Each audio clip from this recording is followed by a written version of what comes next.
The city never sleeps, it breathes. And I was the one listening to its pulse when everyone else heard noise.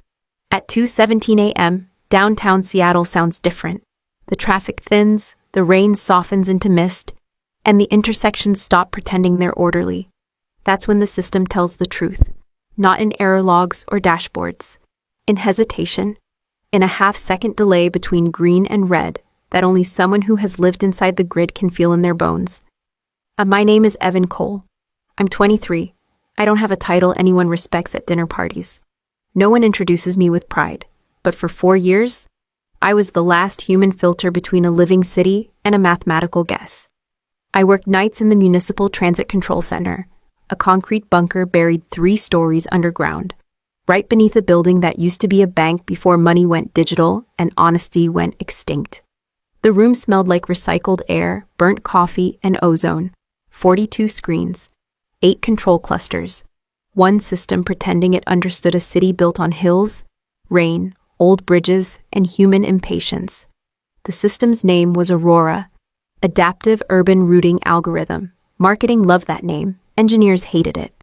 Aurora didn't see drivers. It saw vectors. It didn't understand panic, hesitation, delivery trucks double parked because someone's kid was sick, or the way rain changes braking distance by just enough to turn a safe yellow into a crash. That's where I came in. I wasn't supposed to interfere. Officially, my role was monitoring analyst. In reality, I was a translator. I knew which intersections lied. I knew which sensors drifted after midnight.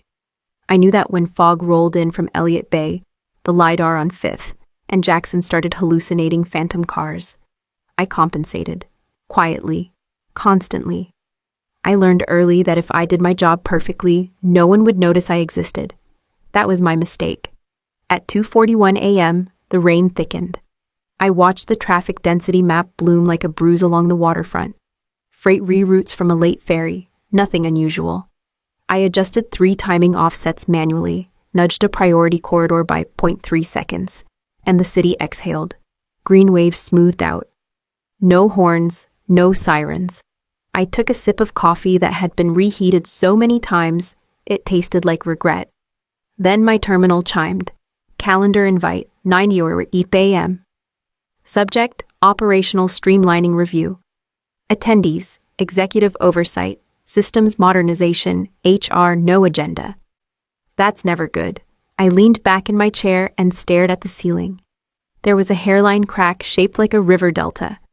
I'd named it after myself my first month on the job. Evan's fault. It spread a little every year. By morning, the city woke up angry. Rush hour came early because rain makes people nervous, and nervous people leave home sooner. I stayed through shift change, watching the new analyst fumble with presets, correcting his mistakes without telling him. That's how it always went. You don't train replacements by embarrassing them. You let them think the system is smarter than it is. At 8:55 a.m., I surfaced from the bunker and rode the elevator up with 2 people from data compliance. They talked about dashboards. I talked to no one. The conference room was glass on 3 sides, sunlight everywhere. A deliberate choice, transparency theater. They were already seated when I walked in. Marissa Lang sat at the head of the table, early 40s, perfect posture, perfect teeth, former consultant, current director of urban optimization. She wore confidence like a tailored jacket and spoke in bullet points. To her left was Tom Avery, CFO, who had never waited for a bus in his life. To her right, Derek Huang, Systems Modernization Lead, fresh from a startup that sold predictive analytics to cities that couldn't afford mistakes. HR hovered near the wall like a neutral witness to a crime. Evan, Marissa said, smiling without warmth. Thanks for coming. I didn't sit. I prefer to stand, I said. Long nights. A flicker? Noted. She gestured anyway. I ignored it. A slide appeared behind her. Clean? Minimal. A downward trending cost curve. Redundant human intervention, 2.6 annual. That was me. As you know, Marissa began, we're transitioning to a fully autonomous traffic management model. Aurora has exceeded performance benchmarks in simulation. Simulation, the word tasted fake. We've identified manual overrides as a bottleneck, Derek added. Human latency introduces inconsistency. I looked at the chart. Those inconsistencies are the city. Tom cleared his throat. We appreciate your passion, but data shows. Data doesn't ride ambulances, I said. Silence landed hard. Marissa folded her hands. This isn't a debate. Effective immediately, your position is being eliminated. We're offering a severance package contingent on standard agreements. HR slid a folder across the table like a peace offering. 4 years. Thousands of micro-corrections. Night shifts. Storm overrides. I didn't feel angry. I felt cold. You're removing manual compensation layers, I said slowly. Do you know why Aurora hasn't failed yet? Marissa smiled. Because it works. No, I said. Because I lie to it. Derek laughed nervously. The system self-corrects. It panics, I replied. You've never seen it panic because I don't let it. Tom checked his watch. Marissa stood. Security will escort you out. I nodded once. Before I go, I said, the atmospheric river forecast hits tonight. Barometric drop, sensor drift on elevated corridors. Emergency response windows shrink by 18%. She didn't respond. I left. At noon, I boxed my desk. There wasn't much. A notebook. A multimeter I wasn't supposed to have. A USB drive I wiped before dropping it. Into an e-waste bin. The real knowledge wasn't stored anywhere anyway. It was in timing, in feel, in knowing when not to trust green. As I walked out of the building, the rain started again. By nightfall, the city would test what it meant to move without me. By the time my access badge stopped working, the city had already begun to change its posture. It wasn't obvious to anyone else. That was the cruel part. Failure never announces itself with fireworks. It starts with posture, with tension, with a system holding its breath longer than it should. I noticed it that same evening, standing at my kitchen window, watching headlights smear across wet asphalt like nervous thoughts. The rain had settled into that heavy, persistent northwest rhythm. Not a storm, worse. A long, patient pressure. I still lived close enough to downtown to feel the city move. That was intentional. When I took the job at 19, fresh out of a community college program nobody respected, I picked this apartment because it sat directly above 3 major traffic arteries. I could hear congestion before it showed up on a dashboard. I could feel gridlock in my chest. That night, the rhythm was off. Too many stops, too many hesitations. Horns that lingered longer than frustration required. Aurora was awake now, fully autonomous, no hands on the wheel. I told myself it wasn't my problem anymore. That lie lasted exactly 20 minutes. At 6:12 p.m., my phone buzzed. A reflex made me reach for it before my brain caught up. Unknown number. I let it ring. Then again. Then a text. Sarah Miles. Evan, are you watching this? The east-west corridors are desyncing.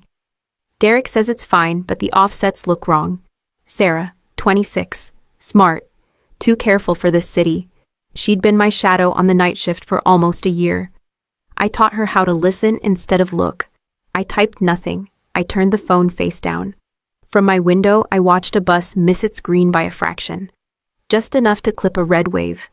Just enough to stack cars back into an intersection not designed to forgive. That intersection had always needed a human nudge in the rain. I had written that note once, deleted it. By morning, the news framed it as coincidence. Rain causes traffic delays, the anchor said cheerfully, as if rain was new here. City Hall issued a statement praising the resilience of its new AI-driven system. Stock images of smiling commuters filled the screen. I poured coffee and tasted metal. At 10:30 a.m., the first emergency vehicle delay report came in. It wasn't public, not yet. Those never are. Internal dashboards flag them in yellow first. Advisory, acceptable deviation, 3 minutes late, within tolerance. At noon, it was 7 minutes. At 1:15 p.m., a drawbridge on the south corridor lifted when it shouldn't have. Aurora misclassified river fog as clearance. Freight backed up for miles. Delivery windows shattered. Drivers improvised. Improvisation is what breaks systems. I knew the bridge. Its sensor suite was old. It required seasonal compensation because the steel expanded differently depending on moisture saturation. I used to correct it manually every fall. The fall rains had come early this year. My phone buzzed again. Sarah. They locked out manual overrides. We can see the problem but can't touch it. I sat down, not because I felt weak, because I felt the weight of inevitability. They didn't just remove me, they removed friction. By Wednesday, Marissa was on every local panel show. This is expected turbulence, she said, hands folded, confident. All transformative systems experience calibration periods. Calibration. People missed work. Ambulances rerouted. Delivery drivers stopped trusting greens. And then the forecast shifted. The atmospheric river wasn't just rain anymore. It was convergence. Warm Pacific moisture slamming into cold inland air, pressure dropping fast. The kind of weather that doesn't just disrupt traffic. It changes physics. Sensors drift under pressure changes. Cameras bloom. Radar ghosts multiply. At 4:48 p.m., the city should have slowed itself. Instead, Aurora pushed throughput. Efficiency metrics spiked. So did collisions. Nothing catastrophic. Not yet. Fender benders, near misses. The kind of data executives call noise. I knew better. At 6:02 p.m., Sarah called. I answered this time. Evan, she said, voice tight. We lost phase alignment on the downtown grid. Lights aren't talking to each other anymore. Derek says the algorithm will resolve it. Is it learning or reinforcing? I asked. Silence. That's what I thought, I said. You need to come back, she whispered. I can't, I said honestly. They didn't just fire me, they sealed the system. We're drowning in alerts, she said. Emergency services are flagging route failures. We don't even know where to start. I closed my eyes. This was the part people misunderstand. I didn't want revenge. I wanted them to see. I warned them, I said. Documented it, explained it. I know, she said. I was there. Then listen carefully, I said. This is going to get worse before it gets honest. She swallowed. How bad? I looked out the window again. Downtown had stopped flowing. Not frozen. Worse. Jerky. Unpredictable. Like a muscle twitching after nerve damage. By tomorrow morning, I said, the city will look functional, but response times will be broken. By tomorrow night, someone important will be late to something they can't afford to miss. And then, she asked. And then, I said, they'll remember that systems don't forgive pride. I hung up. That night, the mayor's motorcade stalled for 47 seconds at an intersection that had never stalled before. Someone noticed. By dawn, the language changed. Unexpected. Anomalies. Edge case conditions. Temporary rollback discussions. By noon, my phone rang again. Different number. Blocked. I let it ring. This wasn't sabotage. This was gravity. And gravity always wins. The city didn't collapse all at once. It tightened. That's how systems fail when they're pretending to be fine. They don't scream. They constrict. They leave just enough movement for people to believe control still exists. By Thursday morning, the rain had settled into a relentless gray sheet, the kind that erases edges and blurs distance. From my apartment window, the skyline looked unfinished, like someone had smudged charcoal across the sky and forgotten to fix it. I hadn't slept. Not because I was panicking, because I was counting. Every system has a rhythm. When you've lived inside one long enough, you stop measuring time in hours. You measure it in thresholds, deviations, margins. The city was burning through its margins. At 7:18 a.m., the first serious incident happened. It didn't make the news right away. Those never do. It showed up first as a red-lined internal alert that someone tried to downgrade to yellow. An ambulance reroute failure. The route optimization engine pushed emergency traffic onto a corridor that Aurora believed was flowing smoothly. It wasn't. A delivery truck had jackknifed 3 blocks ahead, invisible to the system because the camera lens was fogged and the weight sensor had been miscalibrated after last month's construction. The ambulance arrived 4 minutes late. 4 minutes doesn't sound like much until it's yours. I knew exactly which compensation table would have caught it. I'd written it. Then I'd erased it. My phone vibrated on the table, not ringing now, just pulsing insistently like a heartbeat under stress. I didn't look at it yet. At 8:02 a.m., the commuter rail stalled between stations. That one made the news. A minor signaling issue, the headline said, paired with footage of passengers standing on platforms, blinking at departure boards that couldn't decide what they believed. The truth was simpler. Aurora had synchronized surface traffic priorities with rail crossings to maximize throughput. When the surface grid destabilized, the rail system inherited the noise. Phase errors compounded, safeties tripped. Human operators could have separated the layers. Humans weren't allowed anymore. At 9:11 a.m., City Hall called an emergency session. At 9:12, my phone rang. I answered. "Evan," Marissa said. Her voice was still controlled, but the polish had thinned. "We're experiencing some unexpected interactions." "Interactions," I repeated. "We need context," she said. "The system is behaving within modeled parameters, but outcomes are diverging." I leaned back in my chair. The wood creaked. "That's because you modeled efficiency," I said. "Not consequence." A pause. Papers shuffling. Other voices in the room, muffled but urgent. "Can you come in?" she asked. "No," I said. "Not yet." At 9:47 a.m., the mayor missed a scheduled press appearance because his motorcade deadlocked across 3 intersections that couldn't agree on priority hierarchy. Cameras caught it. The footage spread fast. Commentators stopped smiling. By 10:30, emergency services had overridden routing protocols manually. But without the deeper system access, it was like steering a ship by tugging the wake. Sarah called me again. This time she was crying. "They're blaming each other," she said. "Derek says the data is corrupted. Marissa says operations didn't follow procedure. No one will admit they don't understand what's happening." "Do they understand that the system is amplifying noise?" I asked. "Yes," she said. "But they think they can tune it." I closed my eyes. Tuning only works when the instrument is stable. At 11:06 a.m., a pedestrian was struck downtown, non-fatal, but close enough to silence a room. At 11:09 a.m., the mayor's chief of staff called me directly. "Evan," he said, skipping pleasantries.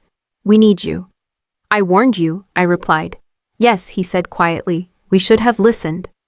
The storm intensified just after noon. Barometric pressure dropped faster than forecast. Sensors drifted further. Aurora responded the only way it knew how. It pushed harder. Green cycles shortened. Priority corridors locked. Side streets starved. Drivers broke rules. Pedestrians hesitated. Hesitation is chaos. By 12:38 p.m., the city wasn't moving anymore. It was twitching. Every intersection trying to optimize locally while destroying the whole. That's when they shut Aurora down. And that's when everything went dark. No lights, no coordination, no fallback. Because the fallback was me. At 12:41 p.m., the mayor called again. This time, his voice shook. "Evan," he said, "tell us what to do." I stood up and walked to the window. Below me, cars were frozen at odd angles. People stood in the rain, phones glowing uselessly in their hands. The city wasn't angry now. It was scared. "You can't patch this," I said. "You have to give control back." "To who?" he asked. I didn't answer immediately. Power is a delicate thing. Once people feel it slip, they don't give it back easily. "To someone who knows when not to optimize," I finally said. Silence.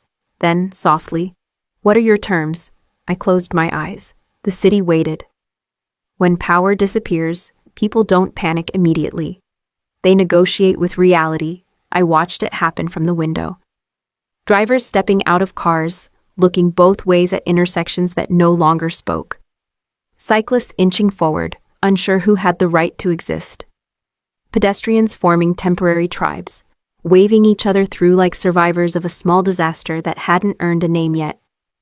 Cities are agreements. When the agreement breaks, fear fills the gaps. The mayor's convoy was stuck somewhere south of downtown. I knew the intersection. 2 arterial feeds, 1 legacy controller, 1 modern sensor suite. Without a human telling it which lies to ignore, it defaulted to silence. My phone rang again. I answered. "We're authorizing full reinstatement," the mayor said. "No rehearsed confidence now. No spin. Just fatigue. Temporary emergency authority. Whatever you need." "Temporary is a dangerous word," I said. A pause. "What do you want?" he asked. I turned away from the window and walked to my desk. On it sat my old notebook, the one I never digitized. Coffee stains, pencil marks, margins filled with timing, offsets that only made sense if you'd stood on those corners in the rain. I want command, I said. Not advisory, not consultant. I want final say over signal logic, overrides, and escalation protocols. That can be arranged, he said quickly. And I continued, I want Aurora restricted. It can recommend, it cannot decide, not alone. Another pause, longer this time. That undermines the entire modernization initiative, he said. So does paralysis, I replied. Silence. Done, he said. Come in.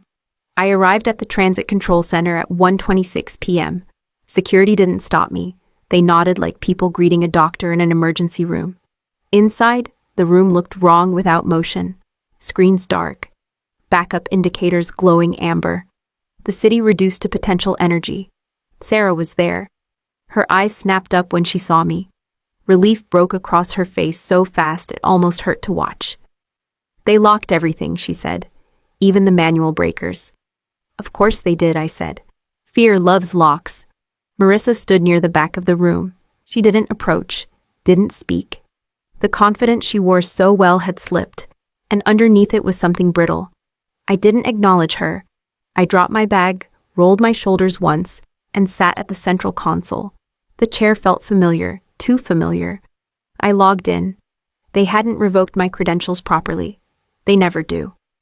People assume access is a switch. It's a web. The system recognized me immediately. Aurora surfaced like a startled animal. Warning banners bloomed across the display. Manual override detected, risk profile undefined. Good, I muttered. So am I. First step, segmentation. I broke the city into zones the way it actually behaved, not the way planners wished it did. Waterfront, hills, commercial grids, residential bleed over, each with its own tolerance for chaos. Second step, silence. I throttled Aurora's feedback loops, reduced its influence to suggestion only. The algorithm protested, flagging inefficiencies, screaming about throughput loss. I ignored it. Third step, lie. I fed the system clean data where I knew the sensors were dirty, smoothed. Noise, delayed updates, taught it patience. The lights didn't come back all at once. They never should. They returned in waves, one corridor at a time, long greens, predictable pauses, human-friendly timing. The city inhaled. Outside, engines restarted.